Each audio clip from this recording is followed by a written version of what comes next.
abad di masa pandemi ini, di abad ke-21. Insya Allah saya hari ini pembahasan di SMP Negeri 3 Simpang Rimba. Terima kasih kepada Ibu Kepala Sekolah, terutama ke Bapak Wakapur Pak Oli yang sudah mengizinkan 5 menit untuk pembahasan di SMP Negeri Simpang Rimba ini. Pertama, kita masuk ke portal Guru Belajar. Ibu Bapak bisa ketik di sini di Google-nya Guru Belajar. Guru Belajar. Di sini fungsinya sekarang Kemendikbud sudah tidak, mungkin ke depannya Kemendikbud tidak akan lagi menerima sertifikat yang abal-abal atau sertifikat pelatihan workshop biasa. Tapi di sini Kemendikbud sudah menyediakan minimal 32 JP Ibu Bapak bisa mendapatkan secara daring, dan ini resmi langsung berbarcode. Dan bagi yang PNS mungkin ini untuk PD-nya pengembangan diri bisa dilakukan secara online, bisa sambil tiduran, bisa di rumah, bisa mengikuti workshop ini selama paling sedikit itu 5 hari. Dan sepengalaman saya sudah mengikuti di 4 hari ini, tidak memakan banyak waktu dan kuota. Hanya kita hanya sekedar membaca dan mengikuti kuis-kuis yang ada.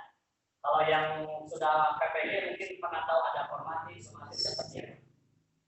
Kita launching langsung ke sini. Cara jawabannya seperti ini. Bapak Ibu guru masuk ke Guru Belajar. Di sini ada attention. Program Guru Belajar adalah salah satu cara untuk mengaktualisasi berbagai kompetensi yang dimiliki, mengevaluasi diri serta mengembangkan diri secara mandiri, baik bagi pendidik maupun tenaga pendidikan.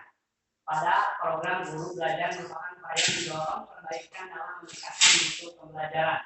Program Guru Belajar yang dapat diikuti setelah seri pandemi COVID-19 adalah seri pendidikan keterampilan hidup atau disebut dengan PKH, dan program Guru Belajar seri assessment kompetensi minimum atau AKM yang sekarang sedang ramai dan marak. Harus diluruskan. Nah, ini pelatihan ini adalah meluruskan paradigma apa sih itu asesmen nasional, apa itu asesmen kompetensi minimum. Nah, di sini portal awalnya bisa dilihat di Bapak ada seri pendidikan PKH, tinggal pilih. Cuman akun Ibu Bapak harus masuk dulu ke sini daftar. Di sini setelah masuk, Ibu Bapak akan ditampilkan layar seperti ini. Ini udah masuk secara otomatis, aku lewat dulu. Dan ini semua guru harus tahu, banyak sekali ternyata hanya 20% se-Indonesia guru yang masuk yang tahu tentang portal ini. Padahal nanti ke depannya Kemendikbud itu akan merencanakan hasil AKM dari setiap sekolah itu akan menentukan penentuan dana BOS. Ada dana BOS reguler, dana BOS afirmasi, dan dana BOS yang ketiga itu apa saya kurang tahu. Yang penting nanti hasil dari rapor AKM itu akan bisa menentukan dana BOS juga. Ada info dana BOS di akun ini. Pertama, Ibu Bapak login, masukkan di sini kodenya adalah guruku.id. Ini di mana didapatkannya? Ini didapatkan dari ini. Ibu bisa lihat di sana GTK.belajar gitu. Seluruh guru maupun PNS maupun non PNS yang terdata di pendidikan nasional wajib memiliki portal ini. Jadi jangan sampai ketinggalan, tidak ada lagi alasan pelosok atau keluar atau apa. Cara dapatkannya di sini, tolong mungkin operator sekolah atau siapapun itu saling mengingatkan guru-gurunya yang baru masuk misalkan untuk registrasi GTK di sini. Ini nanti nyambung ke SIM PKB. Setelah tahu, baru Ibu Bapak guru semuanya masuk ke sini. Ini ID ini didapatkan dari SIM PKB. Jadi semua kegiatan SIM PKB itu harus diaktifkan. Baik itu yang di pelosok maupun yang tidak di pelosok, sama-sama aja sekarang. Harus terdata di sini. Gunanya buat apa SIM PKB ini? Ini nih, Bapak Ibu. SIM PKB itu akan mengaktifkan secara sinkron biar tidak ada lagi yang menyalahkan kenapa saya nggak ikut PPG. Padahal saya sudah mengabdi 2 tahun yang PNS, misalkan baru masuk CPNS. Tapi selama 2 tahun saya tidak diangkat, tidak dipanggil nih yang PNS misalkan. Atau yang manual juga biasanya bisa, asalkan ada SK Bupati kalau gitu ya. Kenapa saya nggak diangkat-angkat? Nah, ini pengaktifan SIM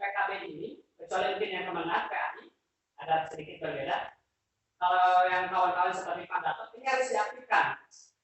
Guru belajar, nah ini PPG ini nyambung, si PKB semuanya di sini nyambung.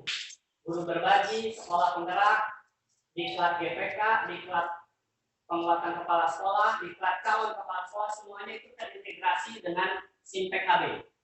Dan di sini banyak sekali updatean kegiatan PD atau pengembangan diri untuk guru-guru yang membutuhkan. Sudah tahu kodenya? Kalau tidak tahu di sini bisa pencarian data GTK, mudah sekali.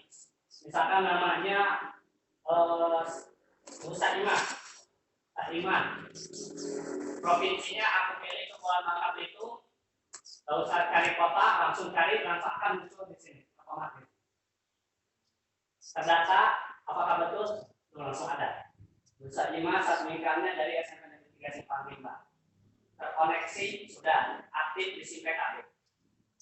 Gimana cara aktif di SIM PKB? Kewajiban ibu bapak guru sesuai mapel itu harus laporan ke ketua Pokja atau ketua MGMP.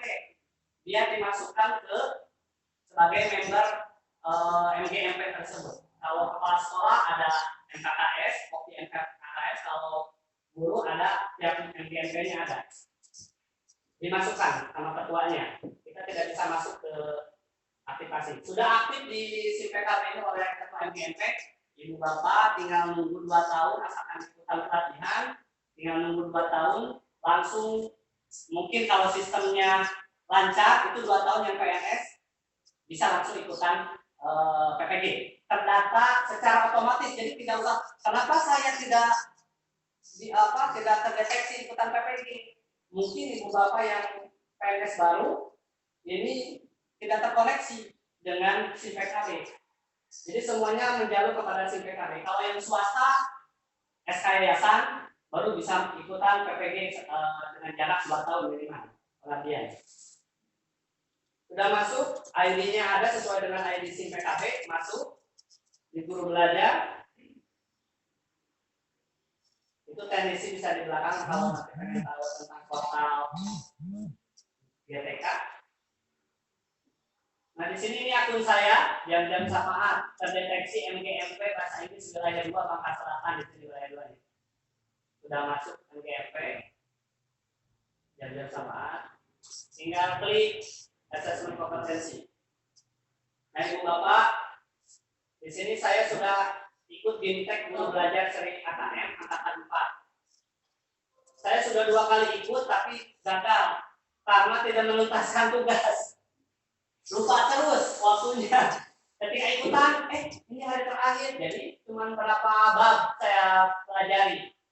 BIMTEK kedua juga saya lupa karena waktu tidak disiplin. Nah sekarang ikutan lagi 3 kali kesempatan nih, saya ikutan lagi angkatan keempat sampai ada angkatan ke-11. Ini sertifikatnya 64 JP. Mungkin kalau bapak-bapak senior yang di PNS 64 JP itu hasilnya berapa lebihnya sih? Apa angka kreditnya? Itu. Dan di sini mulai klik. Kalau sudah mulai, nanti akan muncul materi-materi seperti di SPADA kalau yang PPG itu. Konten-konten seperti orientasi di sini. Saya sudah melengkapi ini. Di sini tugas-tugasnya cuma kuis-kuis aja. Baca materi, kuis, klik. Sudah beres itu nanti pembebasan kayak saya gini. Kalau pengen mendapatkan sertifikat. Itu aja Ibu Bapak, cukup sekian pembebasan hari ini. Mudah-mudahan bermanfaat informasi ini. Setidaknya kalau ada apa-apa tentang informasi guru belajar boleh dikonfirmasikan kontak saya sebagai pembebasan angkatan keempat seri guru belajar asesmen kompetensi minimum. Sebelum ditutup, inilah perbedaan asesmen nasional dengan ujian nasional.